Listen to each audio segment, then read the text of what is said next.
eksporto garantijos. Taip pat yra Iltė, mūsų naujas plėtros bankas, kuris per 4 metus įlies 6. Mes prisimenam Iltę. Mes prisimenam Iltę. Visi prisimenam jo, kas neprisimena, tai Iltė, tas inovacijų kaip ten investicijų bankas, kur gali kreiptis, paprašyti paskolos, gal startuolį savo turi ar dar ką. Pavyzdžiui, kaip padarė mūsų praeitos socdemų koalicijos vyriausybės premjeras Paluckas, kuris savo versliukam pasėmė paskolikę.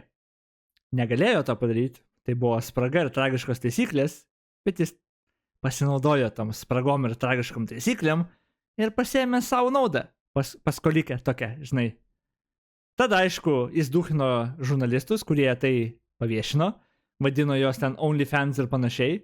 Kilo protestai, kurie tęsiasi ten pusę metų, nežinau, mažiau gal 3 kokie mėnesiai.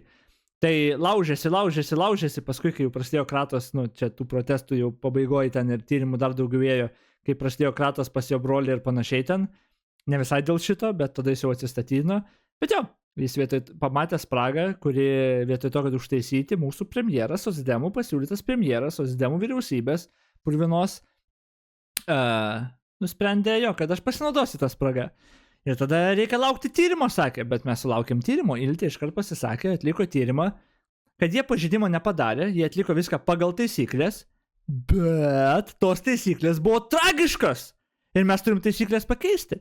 Tai Paluckas nekaltas, jis tiesiog taigi tik tokios taisyklės buvo, bet ar mes norim, kad mūsų premjeras būtų toks urodas, gaidys, nedapistas, kuris pamatytų instituciją, kuris skirta Lietuvai, Lietuvos bizniams, startupams visokiems.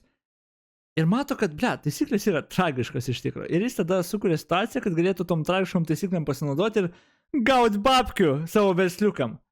Pašlemėkas visiškas. Tai va, čia socdemų vyriausybė ir taip. Tu teisus, mes turim Iltę. Aš norėjau priminti galbūt žmonės, kurie visai praleido prieš metus, kas vyko. Taip, Iltė, socdemai. Taip, prisiminkim, nepamirškim šitų rodų.